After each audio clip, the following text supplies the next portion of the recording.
Je me suis rendu compte que j'avais un petit peu cassé le rythme que j'avais instauré sans même en prendre conscience de une vidéo longue, une vidéo courte. Mais ce qui y a de bien, vous voyez, c'est que je suis imprévisible même pour moi.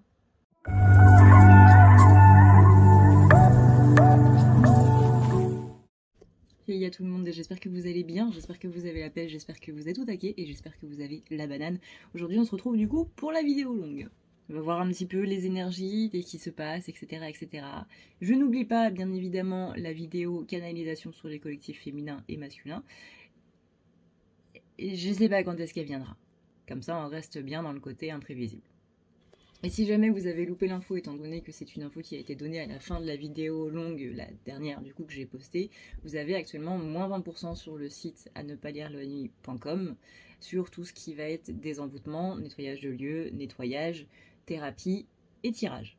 Si jamais ça peut vous aider pour vous aiguiller, pour vous nettoyer, etc. Le code c'est pingouin05 en majuscule tout attaché. Et si jamais voilà, vous l'avez directement qui est marqué dans la barre de description, comme ça fait des copier-coller qui sont plutôt sympas. Alors, voyons voir un petit peu comment ça se passe. Et pour mes amis gamers, ce week-end, vous avez la sortie de Zelda Tears of Kingdom et vous avez en même temps la bêta de Diablo 4. Dernière bêta pour tester les serveurs, et si jamais ça vous dit, il est possible que je le stream sur la chaîne Twitch. Alors pour l'instant c'est pas encore sûr parce qu'il faut du coup forcément que je demande à mes amis si ça les intéresse d'être en live, etc. Parce que j'ai pas à leur imposer ça non plus. Mais si jamais, au cas où, n'hésitez pas à vous abonner à la chaîne Twitch. Pareil, c'est dans la barre d'infos. Tout est là dans la barre d'infos de toute façon. Et on commence du coup le tirage, on est avec le tarot des contes et légendes, et en plus vous avez un livre avec, que j'ai pas pris moi parce que je savais pas, mais qui est un petit peu le grand format du livre explicatif et qui vous dit en gros les contes et les légendes qui sont liées aux cartes, qui sont très intéressantes, très sympas. Et là du coup vous avez la version complète en gros du conte et de la légende qui est en lien avec la carte. Voilà. Comme la dernière fois on m'avait demandé c'était quel tarot que j'avais utilisé, c'est celui-là. Du coup il est possible que je sorte un petit peu le tarot de Diablo, qui est une pépite. Et vous me direz ce que vous en pensez, mais je trouve qu'il y a une meilleure image avec cette caméra qu'avec l'autre. Dites-moi ce que vous en pensez. On commence avec la tempérance, donc on sent déjà qu'il y a des énergies qui sont un petit peu plus douces quand même qu'avec cette lune qui nous a quand même salement tapé sur le coin du nez. Là, on va être dans des énergies qui vont être beaucoup plus tempérées. C'est-à-dire qu'on va être beaucoup moins sur justement des énergies agressives, on va être beaucoup moins sur ce concept, encore une fois, la lune en scorpion, si jamais vous n'avez pas vu le petit short par rapport à ça, qui dure 3 minutes, mais si jamais vous ne l'avez pas vu, on est sur le côté où on va être beaucoup plus calme. La lune en scorpion, c'est des énergies qui sont agressives de base, c'est des énergies qui piquent, c'est le principe du scorpion où quand tu l'embêtes, quand tu viens un petit peu l'emmerder, clairement, dans le désert, où il va te piquer littéralement avec son dard. La tempérance ici nous dit que les énergies sont quand même beaucoup plus cool, beaucoup plus soft. Le scorpion, il va aller un petit peu chercher à se venger si on lui a fait du mal, un petit peu ce principe de tu m'emmerdes, voilà. Tiens, prends ça un petit peu dans le nez. On avait beaucoup de ressentiments, beaucoup de rancune qui étaient sortis, même sur des trucs qu'on pensait justement être un petit peu plus last. On s'est un petit peu rendu compte que justement il y avait des trucs qui étaient possiblement pas réglés de ce côté-là. Ça pouvait être des pensées un petit peu en mode pourquoi j'ai pas répondu ça, ou rejouer une scène un petit peu dans votre tête. Ça donne un côté qui est assez poum quoi. Et j'ai pas trouvé mieux que assez poum. Voilà, c'est cadeau. Tu vois ce qu'il y a derrière moi là, au niveau du lambris, c'est le jour qui se lève. Voilà. Comme quoi, on est toujours aussi insomniaque. Et on a avec le 6 de coupe, donc on est bien ici sur le fait de tempérer un petit peu les énergies par rapport à ce qui est ressorti, par rapport à des mauvais souvenirs, par rapport à des traumatismes. On sent que cette lune, elle a brassé quand même, elle nous a fait revivre des moments ou repenser à des moments qui n'ont pas été spécialement top dans notre vie, mais que là, voilà, maintenant, quand on repense à ces moments-là, on sent qu'on est quand même beaucoup plus calme. Par exemple, il est possible que vous ayez pu vous énerver par rapport à un événement en particulier, et que là, quand vous repensez à cet événement-là, vous êtes en mode, bon, ça va. Il est important durant la saison des éclipses, parce que là, dites-vous qu'à chaque lune, il va y avoir des éclipses pendant au moins 3 mois. Le plus important vraiment, et surtout pendant cette période de Mercure rétrograde, c'est de ne pas y aller trop vite. C'est-à-dire que les décisions qui sont trop importantes, et notamment, je pense par rapport au social, par rapport au travail, voire par rapport à votre vie privée, donc un petit peu tout en fait, hein, ça va être de pas prendre de décisions trop importantes. Par exemple, si tu sens que t'es énervé et que t'as envie de mettre fin à une relation, qu'elle soit amicale ou qu'elle soit sentimentale, attends un petit peu, hein. Attends la fin de la période de lune, c'est-à-dire au moins 3 jours après. Attends possiblement la fin de Mercure rétrograde qui est dans pas si longtemps que ça, il me semble que c'est le 11. Donc là on est le 10, donc c'est possiblement demain.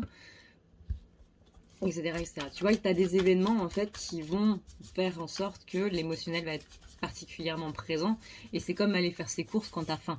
C'est pas une bonne idée de faire tes courses quand t'as faim, même si t'achètes plein de trucs pour grignoter, etc., et que ça fait quand même vachement plaisir.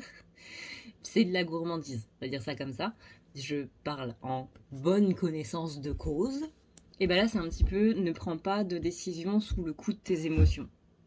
Tu as pu te sentir trahi, possiblement un petit peu malmené, et du coup, là, la question qui est à se poser par rapport à tout ça, c'est le côté où est-ce que les gens, justement, où je me suis sentie un petit peu délaissée par eux, n'étaient pas eux-mêmes en train de gérer leur émotionnel qui était littéralement en train d'exploser, quoi. On a tous été particulièrement impactés par cette lune, par Mercure qui est rétrograde, par machin qui est dans le ciel et qui bouge par rapport à truc, bidule, etc., etc. Je te laisse aller voir les chaînes d'astronomie et d'astrologie pour en savoir plus par rapport à ça. Mais cette lune-là, elle n'a pas été simple pour personne. Vraiment, elle a été horrible.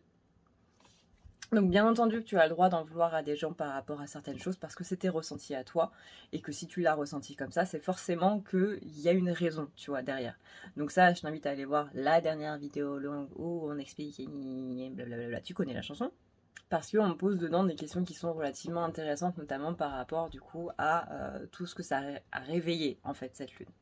Donc si jamais ça t'intéresse, tu auras forcément à un moment de la vidéo un petit qui va s'afficher pour aller directement dessus. Par contre, attention parce qu'elle fait un peu. Elle vient taper là où il faut. Là où il faut et là où il faut pas en même temps. Elle fait un peu bobo cette vidéo. Donc si tu veux la regarder, accroche-toi un petit peu. Mais elle est intéressante. Mais accroche-toi. Mais bref, t'as compris. Là, ce qu'on te dit par rapport à ces énergies post-pleine lune, du coup, bah, c'est un petit peu de faire le constat par rapport à tout ça, par rapport justement à ces questionnements qu'il y a eu, par rapport à un petit peu tous ces tips-là, qui sont importants. On passe pas un mauvais moment juste pour le plaisir de passer un mauvais moment parce que là-haut il y a quelqu'un qui a envie de s'amuser avec, tu vois.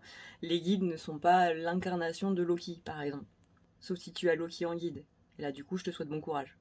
Loki étant le dieu de la fourberie chez les Scandinaves. On le connaît plus ou moins dans le film de Thor de Marvel. Et pour les férus, dans les comics. Mais ce personnage est directement repris, du coup, de la mythologie scandinave, et il est un petit peu pareil que dans les films, mais forcément beaucoup plus profond. Les films étant là pour juste survoler un petit peu la personnalité du bonhomme, quoi. Dans tous les cas, encore une fois, on ne vit pas des choses simplement parce que ça fait marrer quelqu'un là-haut ou je ne sais où qui va se dire bah tiens, je vais mettre des bâtons dans les roues juste pour le plaisir de voir cette personne galérer, quoi. Même si d'un point de vue humain, parfois on peut se poser la question. La chose étant que, là, à l'heure actuelle, on te demande vraiment d'avoir ce recul par rapport à ça. Même si je sais que t'as possiblement la flemme, que t'as passé un mauvais moment et que t'as pas spécialement envie de revenir dessus, c'est quand même relativement important pour la suite. Là, tu vois, on a le valet d'épée, et le valet d'épée, justement, il prend les armes avec les armes qu'il s'est créées lui-même au fur et à mesure de sa vie, donc au fur et à mesure de ses expériences. C'est pas quelqu'un qui va juste foncer dans le tas pour le plaisir de foncer dans le tas. C'est quelqu'un qui va réfléchir, qui va analyser ses forces et ses faiblesses, et ensuite qui va partir à l'aventure. Là, c'est un petit peu ce qu'on te demande, c'est analyse justement les forces et les faiblesses, fais en sorte que tes faiblesses deviennent des forces, parce que c'est en connaissant ces faiblesses qu'on en fait des forces, et c'est pas juste en se rendant compte quand on est en train de gravir une montagne qu'en fait on a oublié ses, je sais pas moi, ses gants ou je ne sais quoi, parce que là du coup c'est un petit peu trop tard. il est possible que tu aies ressenti énormément d'injustice avec, avec tout ça.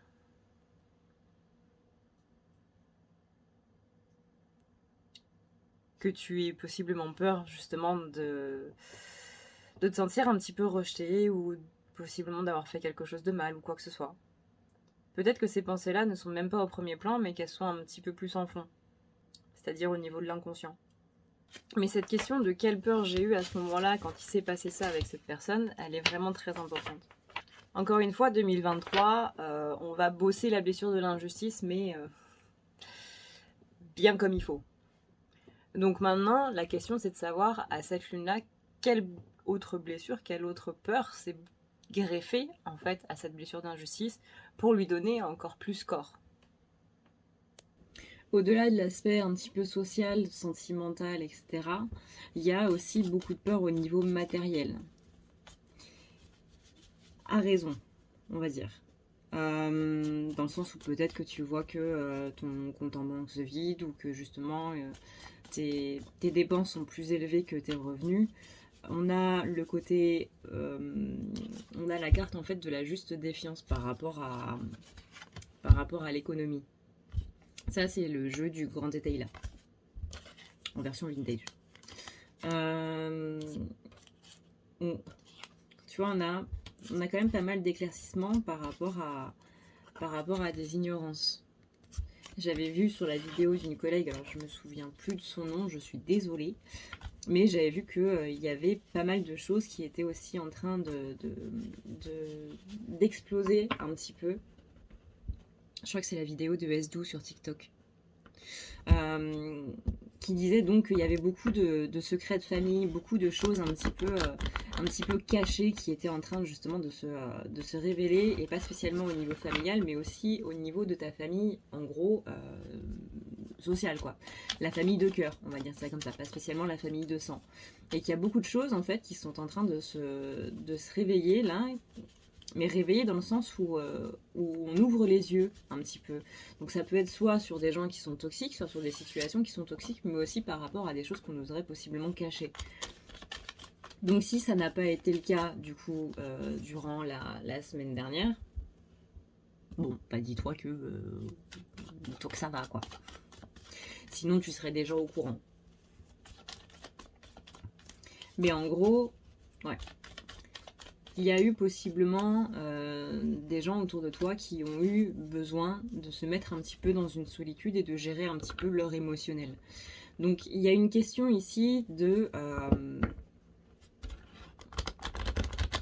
comment dire, chacun gère les choses comme on le ressent, comme on le peut en fait, hein. On fait ce qu'on peut. Mais voilà, je sais que ça a pu te causer beaucoup de chagrin, que tu as pu possiblement y voir une malveillance ou une maladresse de leur part, mais encore une fois, ou voire un sentiment de trahison, mais encore une fois, ces inquiétudes-là par rapport à ça, je peux t'assurer qu'elles ne sont pas fondées. C'est-à-dire que vraiment tout le monde a mangé sévère la semaine dernière. Et que si t'as pas une nouvelle, que si t'as pas eu de message ou quoi que ce soit, c'est parce que ces gens étaient en train de gérer justement ces remontées émotionnelles. Peut-être que eux justement ont découvert un secret par rapport à leur famille. Encore une fois, famille de cœur, famille de sang, qui les a mis complètement par terre et qu'ils ont dû digérer ça. Il y a des gens qui ont besoin de digérer ça en étant seuls, en ne parlant à personne, en allant dans la nature, en allant... voilà, il y en a d'autres qui gèrent mieux en parlant autour d'eux. Et bien là, on est sur des gens qui, justement, étaient en train de gérer dans leur coin, étaient en train de réfléchir, et ensuite, ils reviennent, tu vois, ils se terrent dans une grotte, ils s'enterrent sous terre, et puis une fois que c'est un petit peu plus calme dans leur esprit, hop, ils remontent à la surface. Peut-être que ça a pu te chagriner parce que toi-même tu étais en train de vivre des choses qui n'étaient pas simples et que tu aurais aimé un petit peu de soutien. Ça ne veut pas dire que si ces personnes justement s'enterrent sous terre, qu'elles ne t'envoient pas de soutien, ne serait-ce qu'en pensée. Ça ne veut pas dire que ces personnes ne pensent pas à toi ou quoi que ce soit. Ça veut juste dire que ces personnes n'étaient pas en état émotionnel de gérer l'émotionnel de quelqu'un d'autre en fait. Et qu'il y a des moments où justement on va faire passer notre émotionnel avant celui de quelqu'un d'autre, et en soi c'est la meilleure chose à faire pour n'importe qui, vraiment n'importe qui, parce que ça veut dire si moi j'ai mon émotionnel et que toi tu viens avec ton émotionnel, bah, je vais rajouter le mien au truc et ça va faire une situation encore plus dramatique. Soit la personne va te répondre avec de l'agressivité en mode oui, enfin ça va, tu dramatises, arrête, enfin il y a pire sur terre quoi. Il y a pire sur terre, moi tu vois je suis en train de vivre ça, c'est bon, me la ramène pas avec tes problèmes quoi. Soit ça va être en mode bah, je t'écoute mais je t'écoute que d'une oreille parce que mon esprit est ailleurs et donc du coup toi tu vas penser que tu me saoules ou quoi que ce soit alors que c'est pas du tout le cas. Enfin tu vois il y a plein de situations où en fait il vaut mieux effectivement que les gens soient dans leur coin en mode bah, je vais faire mes bails, je vais gérer mon truc et une fois que c'est fait on en parlera. Après si toi tu as besoin d'en parler, il faut en parler, tu vois, à la personne. Que ce soit par rapport à tes problèmes, que ce soit par rapport au fait que, bah, que ça t'a blessé, etc. Alors peut-être pas exprimer ça t'a blessé, mais en mode j'ai pas compris qu'est-ce qui s'est passé ce jour-là, etc., etc. Tu vois. Ne mets pas ça en forme reproche, mais en forme, bah, j'ai pas compris pourquoi il s'est passé ça à ce moment-là. Parce que si tu mets ça en forme de reproche, forcément que la personne va se dire, bah en gros, j'ai pas le droit de gérer mes soucis, quoi. Enfin, il faut que ce soit toujours toi avant. Tu vois, va y avoir un aspect un petit peu égoïste dans la formulation, et du coup, c'est pas bon.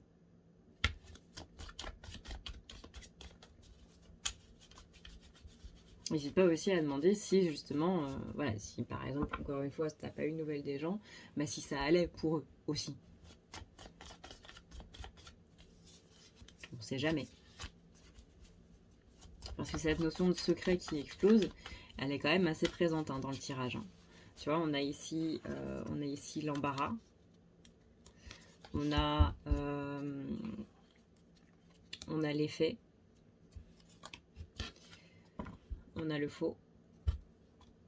Tout à l'heure, on avait l'éclaircissement. Là, on a le jugement. Le faux dévot. Donc tout ça, là, c'est des révélations. Des révélations qui sont venues un petit peu... ouais, qui sont venues comme un coup de poing sur le nez, quoi. Encore une fois, le but n'est pas de te faire culpabiliser sur les ressentis que tu as eu, parce qu'encore une fois, si tu as eu des ressentis, c'est parce qu'il y a quelque chose qui s'est réveillé à l'intérieur de toi. Que ce soit une blessure, que ce soit une peur, ou que ce soit n'importe quoi, et c'est important d'écouter ces ressentis. On n'est pas là pour dire oui, non mais t'aurais pas dû ressentir ça parce que c'est pas bien, mais c'est... On s'en balance de ça, hein. On n'est pas là pour ça, et littéralement, c'est clairement pas sur la chaîne à ne pas regarder la nuit qu'on va te juger. Hein. Déjà, le nom de ma chaîne, rien qu'à lui-même, était complètement éclaté. Donc encore une fois, la question de qu'est-ce que j'ai ressenti à ce moment-là quand cette personne, du coup, n'était pas présente, possiblement alors que j'en avais besoin ou quoi, c'est vraiment très important. Quelle peur j'ai eu à ce moment-là? Est-ce que j'ai eu peur que bah, je saoulais cette personne? Est-ce que j'ai eu peur que elle me laisse de côté, qu'elle me dise qu'en fait je suis toxique pour cette personne et que elle veut plus entendre parler de moi? Est-ce que j'ai eu peur que elle fasse justement ses bails de son côté, mais des bails un petit peu plus sombres avec d'autres personnes, etc., etc. Et une fois que tu auras répondu à cette question-là, tu verras qu'il y a beaucoup de choses qui vont s'éclaircir. En fait, c'est le côté où, quand on vit quelque chose sur le coup, notre cerveau, il va s'emballer d'entrée de jeu. Ça, tu connais. Hein. Littéralement, je vais pas te faire un... Enfin, je vais pas te faire un cours, parce que du coup, j'en ai plusieurs sur la chaîne, mais du coup, là, c'est moi qui parle. Pas te faire un cours de psychologie là-dessus, je pense que tu le sais, tu vois. C'est... le cerveau il va s'emballer parce qu'il y a une peur qui est en train de se réveiller. Et plus la peur va se réveiller, plus la peur va s'éveiller et littéralement être présente, et plus ton cerveau il va s'emballer encore et encore. Et c'est là où ça devient le drame. C'est là où la barrière entre c'est juste des pensées et je le dis avec ma bouche, ou je le fais en acte, commence à devenir de plus en plus minime. Donc pour faire en sorte que du coup tout ça se désamorce, c'est justement la question, ok, là, quelle peur est en train de se mettre en place et qu'est-ce qui est en train de venir littéralement me péter dans le nez? Et là, tu vois, j'ai la carte des parents qui est ressortie. Vraiment, je trouve que la caméra, elle est beaucoup mieux ici. C'est dingue, hein. Mais là, vous voyez, le focus, il se fait. Bon, pas là, parce que du coup, on adore me contredire. Mais voilà, là, par exemple, le focus se fait. Sur l'autre, j'y arrive pas du tout. Bref, on s'en fout. Il y a la carte parents qui est sortie. Il y a la carte des pourparlers. Il y a la carte de la naissance. Donc ça a vraiment trait aux parents que cette peur qui du coup qui s'est réveillée. Forcément, encore une fois, tu l'entends dans toutes les vidéos, donc je vais pas t'apprendre quelque chose, mais c'est en lien du coup avec des choses que tu as vécues dans l'enfance, les traumatismes liés à l'enfance, cuicui, tout ça. Et il y a un truc aussi qui est très important, et que ça aussi tu peux entendre sur des vidéos de psychologie, pardon, donc pas spécialement sur les vidéos ésotérisme, même si on en parle bien évidemment, de développement personnel et tout, mais surtout en psychologie, parce que c'est un truc du coup de psychologie, c'est peut-être qu'on ne t'a pas assez validé dans tes ressentis.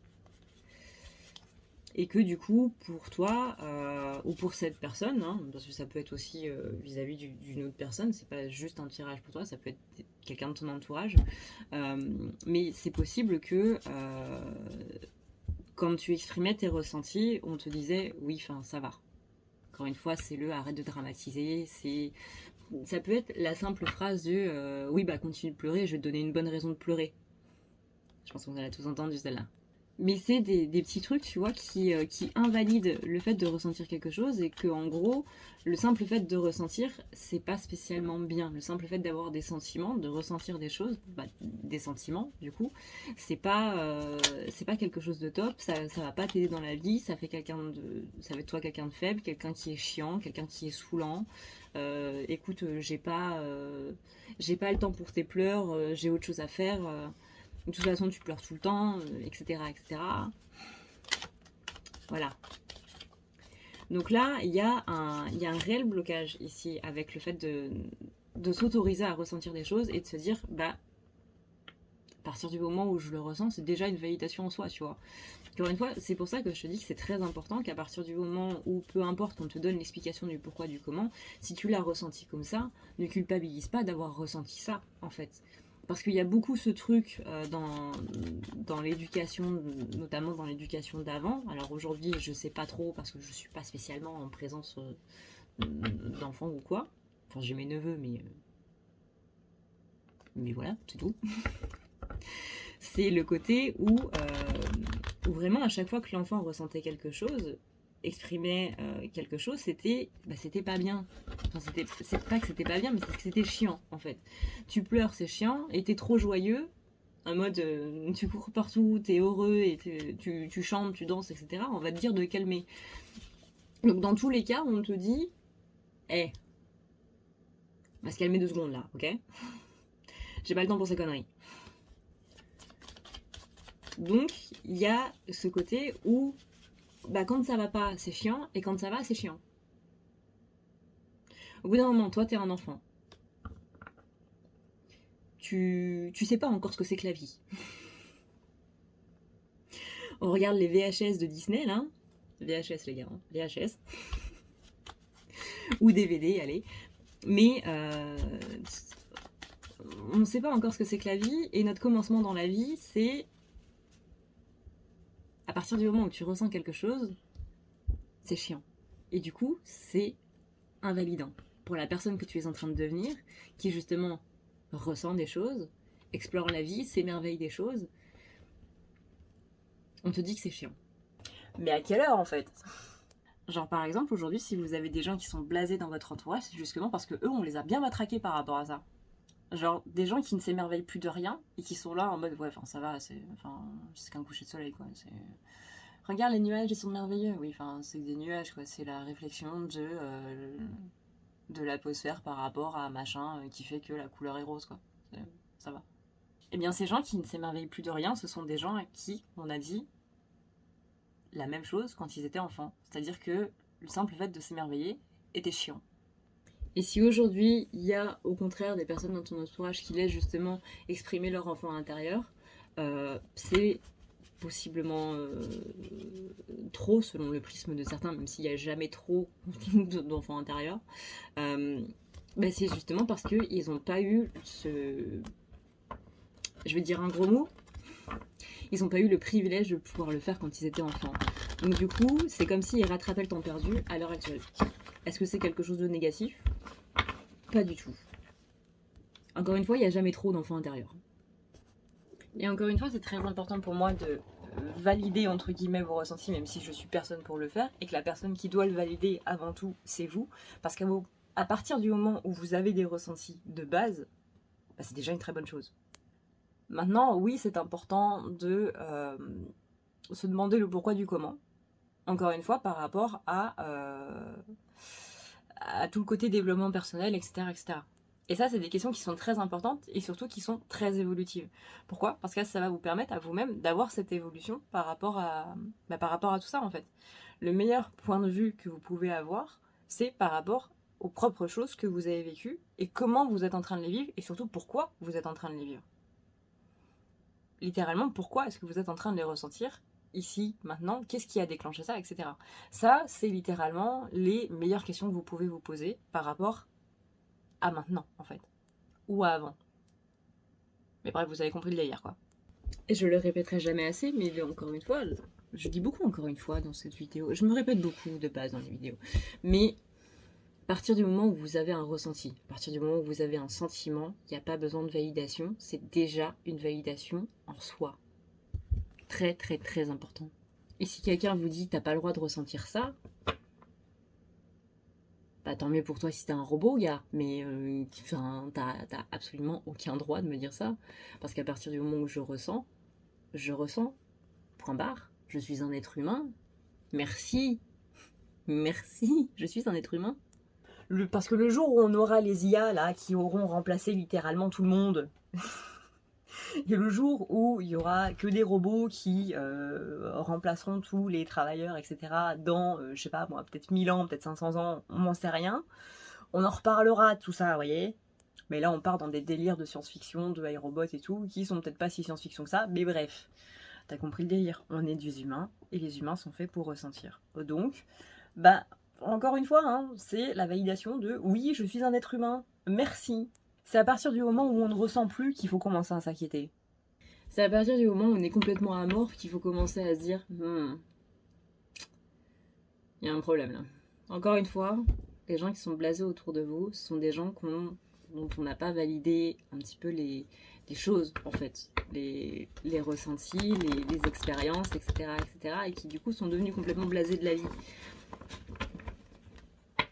Et ceux qui sont blasés parce qu'il y a des choses par rapport à la dépression et autres, bah c'est un peu pareil. C'est le côté, bah j'arrive plus à ressentir de sentiments parce que je suis tellement saturée en fait d'émotionnel et j'en ai tellement marre de l'émotionnel. Ça m'a tellement fatiguée, ça m'a tellement fait mal que je préfère ne plus rien ressentir du tout que d'avoir mal encore. Et être blasé, c'est pas bon. Parce que l'être humain n'est pas fait pour être blasé. Enfin, si, il y a forcément une phase où on va être blasé parce qu'on a besoin de nouveautés, parce qu'on a besoin... Voilà, on a besoin de mettre un petit peu d'excitation dans notre vie et que ça veut dire littéralement qu'on est arrivé à un certain point où soit on n'a plus d'objectifs, soit on n'a plus d'ambition et du coup on devient blasé. Et quand ça devient trop, il est temps de remettre un petit peu des objectifs dans sa vie, il est temps de retrouver justement cette ambition, etc., etc. En général, on commence à manquer de motivation avant d'être blasé. Voilà, pour le palier évolutif. Grosso modo, bien évidemment, tu connais. En gros, voilà. Il y a besoin ici de remettre possiblement un petit peu des projets, il y a besoin de retrouver des objectifs, il y a besoin de se fixer un petit peu des trucs, on va dire, dans la vie. Et c'est ça qui va vous sortir de cet état un petit peu de léthargie, encore une fois, ce côté possiblement un petit peu blasé si vous êtes là-dedans. Si jamais vous avez quelqu'un de votre entourage qui est dans cet état-là, eh bien écoute, n'hésite pas à lui passer la vidéo. Dans tous les cas, encore une fois, cette vidéo n'est pas là pour faire culpabiliser par rapport à ce que tu as ressenti. Et c'est vraiment très important. Parce qu'encore une fois, encore une fois, hein, histoire de bien le répéter, voilà, de bien être dans la répétition adrénaline, c'est parfait, ça change rien. C'est le côté, si tu le ressens, c'est déjà une validation en soi. On est l'humain et on fait ce qu'on peut en tant qu'être humain. Parce que personne n'a le mode d'emploi. Mais quand je te dis personne, c'est personne. On ne sait pas comment faire. Voilà, on expérimente chacun de notre côté. Et puis, il y a des gens qui donnent des tips sur YouTube, dans des livres, tout ça. Et on fait ce qu'on peut. Et si t'as la ref à Alderiat, je t'aime très fort.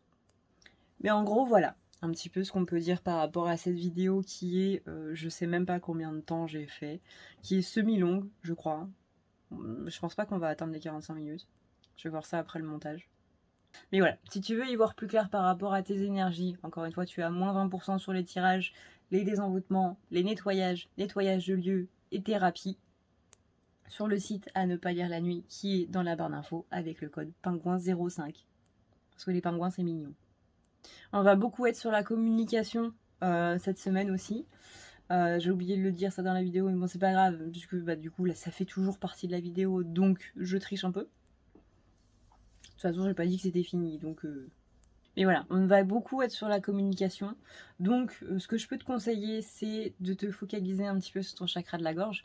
Si par exemple tu as des glaires, si tu tousses beaucoup, si tu sens que c'est un petit peu bloqué là, que tu as des choses qui sont un petit peu bloquées, etc., n'hésite pas à faire des soins, méditation et compagnie. T'en as plein sur YouTube. Vraiment, t'en as plein.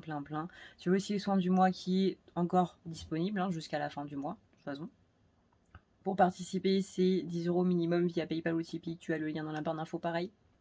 Mais voilà, tu as plein de choses autour de toi qui sont totalement accessibles et qui peuvent t'aider par rapport à ce chakra de la gorge. N'hésite pas à porter du bleu aussi, que ce soit dans bijoux, que ce soit en maquillage plus ou moins raté, ou que ce soit au niveau de tes fringues ou quoi que ce soit. Même, tu vois, une petite carte bleue dans ton sac, par exemple, ou dans tes poches, ça peut être sympa.